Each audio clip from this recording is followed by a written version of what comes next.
Senhoras e senhores, né, bom dia, né, como vão vocês? Então, hoje eu vou fazer aqui uma espécie de homenagem a uma banda da minha juventude que eu gostava pra caramba, né, de rock nacional, coisa que nem sei se existe ainda rock nacional, mas eu também não tenho acompanhado tanto, então não posso dizer. Mas a banda dos Titãs fez muito sucesso nos anos 80 e 90 e um relativo sucesso depois de então, porque há muita gente da minha idade que ainda ouve, pouca gente nova fala, mas enfim, né? Faz parte da história da música brasileira, assim como Legião Urbana e outras aí, Engenheiros do Havaí, enfim. E eles tinham uma música que eu achava bem interessante, a criatividade, né? Não sei nem quem escreveu, nunca nem pesquisei, vou pesquisar um dia. Que é a melhor banda dos últimos tempos da última semana. Né? E a música é cheia desse tipo de trocadilho linguístico, não sei lá como é que chama isso em português. Professores de português que me desculpem, eu não sei o nome desse negócio. Mas eles brincam com essa ideia, né? A melhor coisa dos últimos tempos, mas dos últimos dias, né? E isso tem muito a ver com um conceito de instantaneidade que a gente vive hoje em dia, que é uma coisa surge, ela é até debatida, discutida, mas logo logo ela é superada por outra coisa que acontece, e isso tem muito a ver com a internet, com o mundo é, conectado, né, com a instantaneidade das coisas, para citar aí um autor caro e rico, o Bauman, é, sobre essa questão de as coisas serem instantâneas. Acontece alguma coisa agora e o mundo inteiro já está sabendo, né? É imediato, é instantâneo. Talvez por isso a guerra da Ucrânia tenha chamado tanta atenção, muito mais do que outras guerras no passado, que a informação demorava a chegar. Né? Era bem curioso. Essa semana eu estava dando aula para os alunos sobre o Juscelino Kubitschek. O JK, se fosse presidente hoje, eu considero o JK, e eu sei que isso é uma ideia polêmica, mas eu considero o JK talvez o presidente que reuniu as melhores qualidades para ser um líder do povo como um todo. Né? O Vargas desperta paixões e é curioso que a direita gosta do Vargas e a esquerda brasileira, né? Direita brasileira e esquerda brasileira gostam do Getúlio Vargas. O modelo de gestão do Vargas ele é agradável aos lulistas, aos bolsonaristas, aos militares, a grande parte da esquerda e da direita brasileiras. Né? Mesmo ele tendo sido um ditador por 15 anos, mesmo ele tendo comandado pessoas que torturaram opositores ao regime, censurado a imprensa, mesmo ele tendo feito quase com aliança com os nazistas, por muito pouco, né? Havia pessoas no governo dele que queriam que o Brasil se aliasse à Alemanha nazista, porque tínhamos um ditador com características fascistas. Então era muito fácil, naquele contexto da década de 30, o Brasil ir com os. Ainda bem que não foi, né?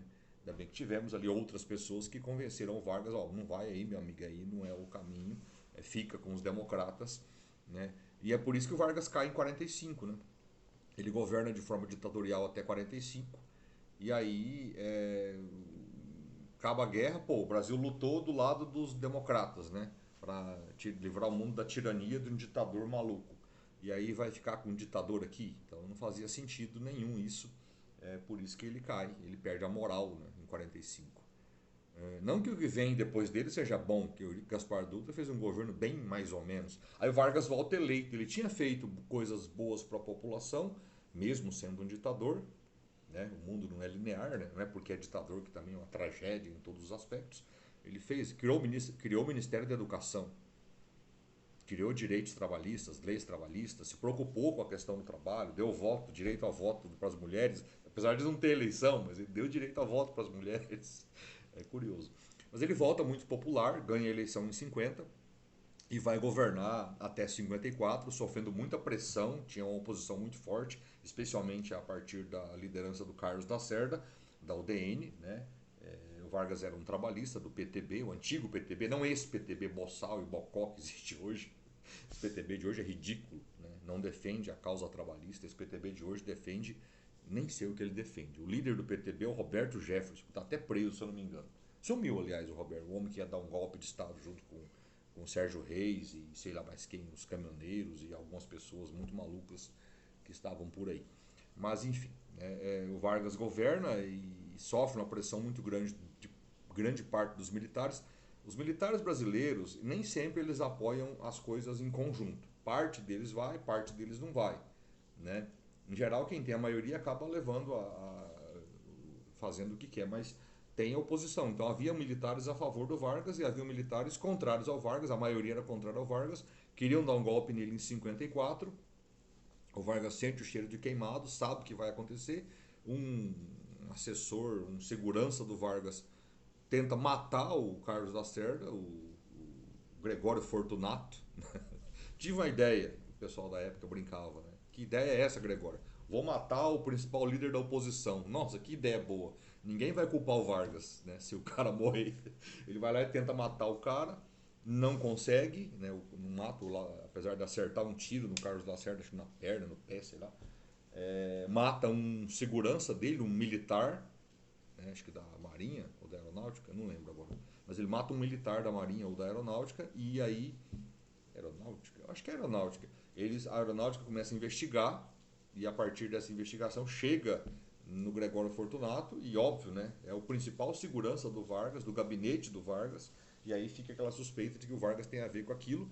E já haviam outros problemas no governo, corrupção, havia algumas denúncias aí sérias, então a pressão fica grande, o Vargas percebe que vai ser deposto e ele diz, não vou sair daqui a não ser morto, né? Ou eu cumpro o mandato ou eu saio daqui somente morto. E ele percebe que não tem jeito, né? E acaba dando um tiro no peito. E esse tiro no peito segura o Brasil. O Brasil então era uma democracia, né? Tinha eleições, tinha legislação, tinha Constituição. O Vargas, nesse segundo mandato, foi um democrata, foi um ditador no primeiro, mas foi um democrata no segundo. E aí fica aquele negócio, né? Quem assume, enfim. Faltava um ano para a eleição, e na eleição seguinte elege-se o Juscelino Kubitschek, que era do mesmo grupo político do Vargas. E aí uma coisa curiosa, expliquei isso para os alunos essa semana, né? Mas é sempre bom relembrar.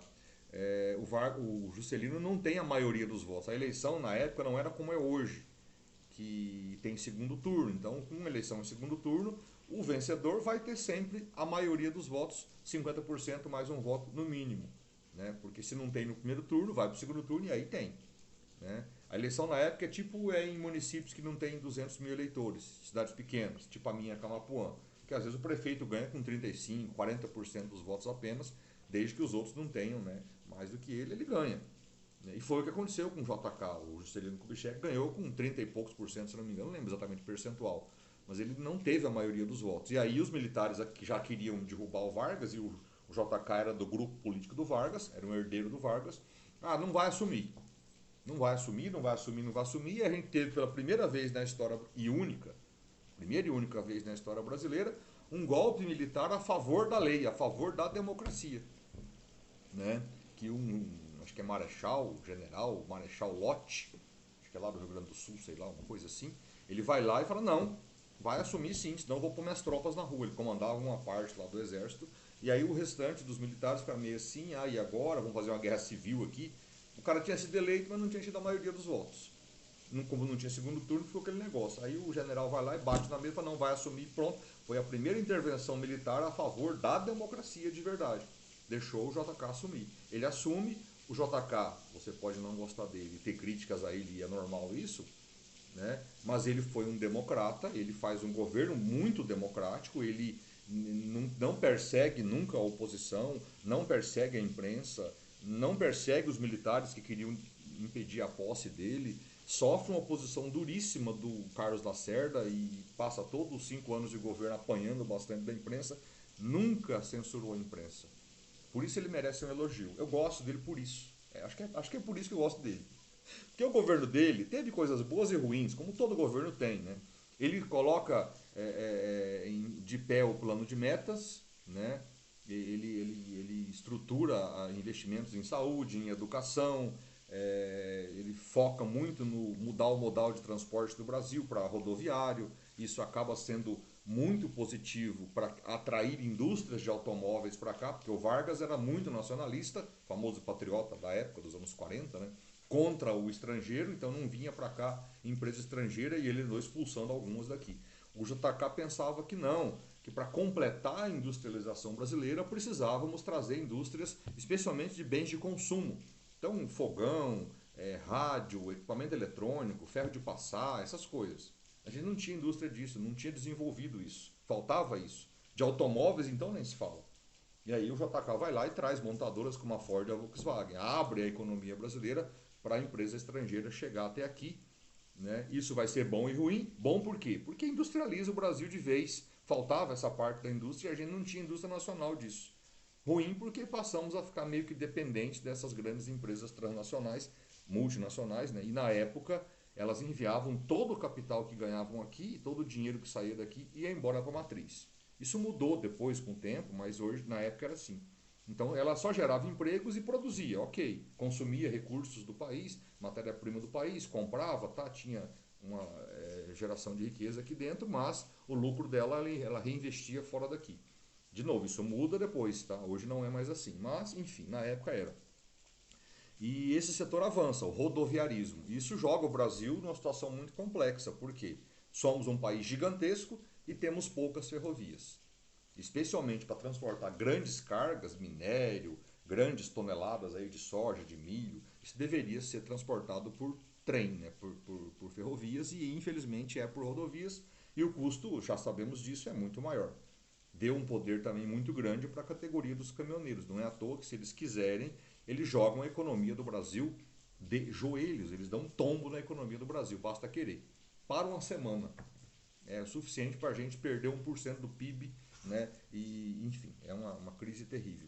Mas o JK também tinha um plano de investir em saúde e educação, era muito atrasado o desenvolvimento disso. O Vargas tinha criado o MEC lá, mas não tinha avançado muito. O JK também não avança tanto assim, mas ele pelo menos foca, coloca nos planos, tenta fazer alguma coisa com saúde e educação, que são coisas para a pobreza, para os mais pobres que precisavam mais disso, né? O JK também olha com uma espécie de um outro olhar para a questão da agricultura, de modernização da agricultura, para que se produzisse mais. Na época, sim, faltava comida no Brasil. Hoje a questão da fome é muito mais ligada a dinheiro, a renda. A pessoa não tem dinheiro, não consegue comprar, mas não falta comida no mercado. Na época, sim, faltava, porque a nossa tecnologia agropecuária era bastante rudimentar, produzíamos menos do que precisávamos. Então, esse foco do governo do Juscelino foi importante para resolver essa questão. E resolveu. Logo depois dele, na década de 60, essas coisas deram resultado, né? A Revolução Verde na agricultura brasileira, que é uma coisa que perdura até hoje, em pesquisa, investimento, modernizações e etc. No caso, outra questão que avançou também, ele focou em construção civil, casas, construções, ruas, pontes, estradas, e Brasília. Brasília, que pouca gente entende o motivo, ela estava na Constituição de 1800 e eu não sei se é da República ou da Monarquia, mas estava lá, para construir Brasília no interior do Brasil, por uma questão de segurança. Na época, lá no século XIX, as guerras eram marítimas, né? Então ter uma capital no litoral facilitava um ataque do inimigo. Isso não faz nenhum sentido depois da aviação. Com a aviação você bombardeia qualquer lugar, não faz diferença se está no litoral ou no meio da Amazônia. Mas o Juscelino usou isso que estava na Constituição antiga lá atrás como justificativa. Na verdade, o grande objetivo dele, ele foi perspicaz aí nessa questão, ele usou isso para dizer, olha, precisamos levar a capital para o interior. E isso leva um monte de coisa para o interior. Leva energia, leva transporte, leva aeroporto, rodovia, né, comunicação, telefonia, né, construção civil em larga escala, desloca milhões de pessoas que talvez poderiam estar com a vida ruim no Nordeste para trabalhar em Brasília. Tudo bem, a vida não melhorou tanto assim, durou um pouco ali a construção, logo depois acabou e esse pessoal ficou lá. Formou cidades satélites e as condições de vida nem sempre foram boas. Mas assim, ele deu uma perspectiva diferente para o interior do Brasil. Interiorizar o desenvolvimento, era esse o plano do JK. A gente precisa de governantes assim, né? Ah, teve corrupção. Sim, mas quando é que não teve, meu amigo? Na colônia, na época da colônia, os colonizadores aqui que vinham para o Brasil davam um nó no rei de Portugal, já ficavam com um pouco do dinheiro do reino, né? Historicamente, o Brasil sempre foi um país muito corrupto. E que país não é? O que muda, na verdade, de um país para outro primeiro, se você for uma ditadura, não tem corrupção, porque você não vai ficar sabendo. A imprensa vai ser censurada e é pela imprensa que você fica sabendo das coisas. Ou você investiga, ou eu investigo. Lógico que não, a gente não tem esse poder, né? Se o judiciário tiver liberdade, se a Polícia Federal tiver liberdade, se a imprensa tiver liberdade, você vai ficar sabendo de casos de corrupção em qualquer lugar do mundo. Lógico, Se as leis forem mais adequadas, se o trabalho da polícia for mais eficiente, se o trabalho da justiça for mais eficiente, né? Se a população comprar a ideia de que a corrupção não é uma boa ideia, a corrupção é menor. Tem países que lá é muito menor do que aqui. Se você for de fato pego, né? Você vai para cadeia e vai ficar lá preso, não vai sair cantando. Nossa, que legal, sair da cadeia. Não, não tem esse papo. Tem país que leva isso mais a sério. O Brasil não leva. E não é que o político não leva. Político não é ET. Político sai do meio de nós. Quem não leva a questão da corrupção a sério é o cidadão brasileiro. Sou eu, você e todo mundo. A gente simplesmente não liga. Se está tudo bem na economia, se estamos conseguindo comer, como diz o Lula, né, uma picanha com uma cervejinha no final de semana, nossa, tá uma maravilha. Ah, o cara tá roubando, não interessa, o prefeito está dizendo, não, mas ele tá me dando emprego aqui, eu tô feliz, ele melhorou o salário do professor, do sei lá de quem, ajudou, não sei. O brasileiro em geral só liga para a economia. Né? Senão ia derrubar todo político que fosse para o cargo. Mas não, por que Lula não caiu? Por que Fernando Henrique não caiu? Né? É, pela questão econômica. A economia ela ajuda muito a melhorar o humor do cidadão. O Bolsonaro, por exemplo, está resistindo aí nas pesquisas, está até melhorando. A última pesquisa de ontem, ele deu uma melhoradinha, diminuiu a diferença para o Lula. E isso tem a ver com o quê? Com os benefícios que ele vem dando desde dezembro. Aumentou o Bolsa Família de 180 em média para 400, aumentou o número de pessoas que vai receber, né? Liberou aí um monte de dinheiros, tipo FGTS para sacar, agora aumentou aí a margem de empréstimo para os aposentados do INSS, né? Deu lá o aumento no piso salarial dos professores, apesar de que não é ele que paga, né? Isso aí que eu acho engraçado. Os caras comemoram, aumentou o salário dos professores. Primeiro que de poucos professores, não é da maioria. A maioria já ganhava um pouco mais que o piso, ainda bem. Né? E no fim das contas, quem não pagava o piso, quem não paga o piso às vezes, ou tem que aumentar agora, é prefeito, não é o governo federal. Né? Enfim, aí você faz a graça com o dinheiro alheio, né? O prefeito que vai se lascar. Já estão se lascando, aliás, para resolver essa questão. Por isso tem muitas prefeituras aí fazendo, tem greve de professores, tem a ver com isso aí. Não é o governo federal que vai pagar. Né? Mas enfim, no final das contas, o JK teve ideias, ele criou um plano de metas, ele elaborou um pensamento e tacou lá e fez o que fez. Você vai, é ruim, é bom, mas pelo menos você tem o que criticar. O que me causa, digamos, espécie, igual o ministro do Supremo Marco Aurélio Mello, o que me causa espécie, né, ou espanto, ou sei lá, estupefaciência, é o fato do candidato não ter nada a dizer. Qual é a proposta do Bolsonaro para a agropecuária? Não tem. Qual é a proposta do Lula para a agropecuária? Ele não, se tem, ele não demonstra que tem.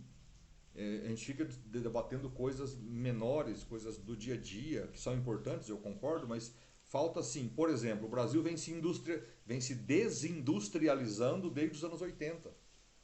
Qual é a política industrial dos nossos candidatos? Né? Sérgio Moro está falando disso, João Dória está falando disso, Lula e Bolsonaro estão. Não, não estão. Na verdade, quem fala um pouco disso é o Ciro Gomes, mas aí ninguém quer escutar, porque fica chato. É complexo, é longo, demorado e chato. Não dá volta. Então isso me preocupa muito. Né? O que de verdade vamos fazer na educação? Porque esse papo de tem que mudar tudo isso daí, não resolve. O Bolsonaro está há 3 anos e 3 meses falando que tem que mudar tudo isso daí. Resolveu o quê? Nada. A esquerda diz que tem que colocar dinheiro na educação. Só isso resolve? Também não. Também não. É preciso mudar algumas questões. De fato, sabe? Da prática, do dia a dia da escola, do chão da escola. Né? Do dia a dia do professor. Isso vale para tudo, para o policial, para o farmacêutico, enfermeiro, pessoal da saúde, para o médico. Há questões que são reais, que precisam ser enfrentadas. E é chato mesmo, é detalhista, é trabalhoso. Queremos debater essas questões? Em geral, o brasileiro não quer. O brasileiro é preguiçoso. Ele não quer pensar sobre as questões relevantes do país. Né?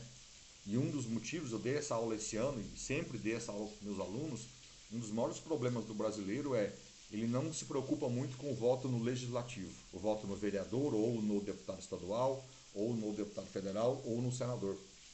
Há uma preocupação grande com o prefeito, governador e presidente, discute-se, briga-se, né, e fica aquele rolo todo, está todo mundo brigando já por Lula, Bolsonaro, tá? Vai brigar pelo governador, mas Quase ninguém está preocupado em que deputado federal vai votar, em que deputado estadual vai votar, em que senador vai votar. E esses caras têm um poder gigantesco na mão. O executivo tem tanto poder quanto o legislativo e o judiciário. Tanto poder quanto, nunca mais do que o outro. Então o presidente não faz tudo sozinho. O brasileiro precisa parar de acreditar nisso. Que o presidente pode tudo, é só dar um murro na mesa. Eu uso o JK como exemplo porque ele soube lidar com tudo isso e colocou em prática o seu programa de governo. Eu gosto de pessoas que fazem isso. Depois a gente critica o que o cara fez, mas pelo menos ele apresentou uma proposta na campanha, venceu com aquela proposta e levou aquela proposta adiante. Isso que eu considero um governo positivo. Né? O que não dá é para você falar uma coisa na eleição e simplesmente esquecer depois que ganha. Ou fazer o contrário depois que ganha. Que é o que Bolsonaro fez em grande medida. Prometeu que ia privatizar tudo, privatizou nada. Não dá nem para você criticar se foi boa ou ruim a privatização, porque ele simplesmente não fez. Disse que iria interferir nos preços dos combustíveis, ia baixar o gás para R$ 35. Na época era os 70, 80. O gás está 120. E ele está fazendo nada para resolver isso. Né? Ah, tem que resolver tudo? Não, não. É que você disse que ia fazer. Isso que me preocupa. Então, se você continua apoiando um candidato que diz que ia fazer tal coisa e ele nem tentou fazer, e você vai continuar apoiando ele. Ah, não tem corrupção no governo. Ah, é? Sério? E os pastores desviando dinheiro do MEC? Aquilo ali é o quê? E os pedidos de propina para se ter vacina no Brasil? Aquilo lá foi o quê? E o orçamento secreto, que talvez seja o maior escândalo de corrupção da história do Brasil, só que esse a gente só vai descobrir depois, quando ele deixar de ser secreto.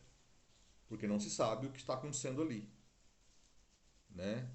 É um negócio esquisitíssimo. E são bilhões e bilhões de reais nas mãos do famoso Centrão. Aquele Centrão que eles disseram que não iam colocar no governo. E agora está tudo lá. Quem manda no governo, inclusive, é o Centrão. De Ciro Nogueira, de Arthur Lira, de Valdemar da Costa Neto. Combater a corrupção? Sério? Quem conhecia ele já sabia que não ia ser. Mas ele enganou muita gente.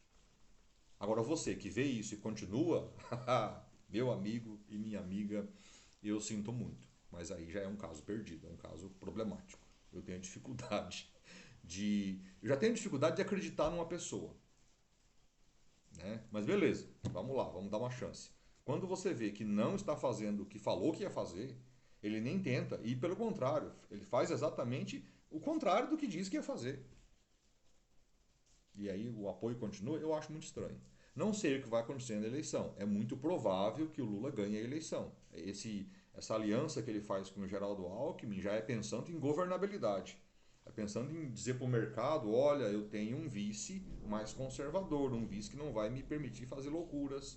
Né? Fiquem tranquilos, eu quero governar para todos e para todas, independente de quem votou em mim ou não. É isso que ele quer dizer com o Geraldo Alckmin.